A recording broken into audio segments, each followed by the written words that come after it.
Yo, what is going on, YouTube? I am Germ here. Today we have some more big news coming out of the LCS. It is this from Wooloo himself. He says sources, AD carry FBI will compete with Evil Geniuses in the LCS next split as they have reached a buyout agreement with 100 Thieves. So 100 Thieves actually, getting a little cash or a little something back in return for FBI, which is obviously a big deal for them.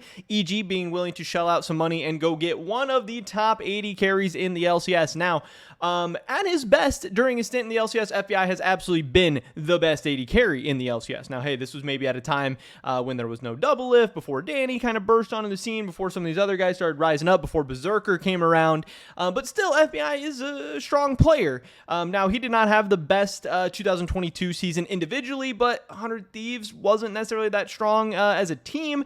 And I think Huhi really took a big step back in 2022. So if you are a big FBI enjoyer, I don't think it would be a total stretch to say, hey, Huhi may have held him back a little bit. And hey, Vulcan in 2023 could maybe unlock him a little bit. I don't know that I fully believe that. I don't know that would be fully accurate, but I think it's at least a take that you could make, and it wouldn't be totally disgusting or horrible or anything like that. But FBI is a player that I do enjoy watching. At his best, he is very, very good. I think 100 Thieves at times relied on him a little bit too much. He had to do an insane amount of the team's damage, and it also kind of forced them into a box a lot of the times of playing for just hyper, mega, super late game, and in return for that, they would be so freaking boring.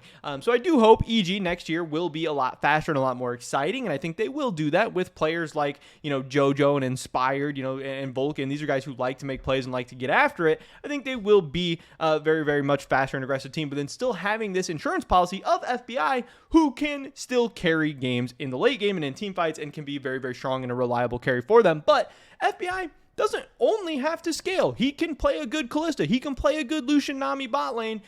So I think he's just going to give EG a ton of options. Obviously, EG is kind of in a weird spot, going from Danny to Cowrie, now to FBI. But I think, hey, those are all three pretty damn good AD carries. And yes, having a revolving door at AD carries maybe not great. But if there is a guy that I would want to replace Danny with, it could be FBI, because in some ways they have maybe some similar skill sets. Obviously, Danny's probably a much stronger late game AD carry, but FBI probably better at a lot of the things that Danny maybe isn't so good at, and still has a pretty damn good late game as well. So I do expect FBI to bounce back pretty well in 2023. Overall, I think this is a big, strong, exciting pickup for EG. And if EG's full starting lineup at the end of the day ends up being someday Inspired, JoJo, FBI, and Vulcan, I think that's going to be a pretty damn good team and a pretty good offseason overall from EG, coming off the season they had last year where they won a title. They go to MSI, they go to Worlds. They're looking to continue, their winning ways in 2023, and I think FBI is a great guy to do that with. Obviously, he's made back-to-back LCS finals. He won a title.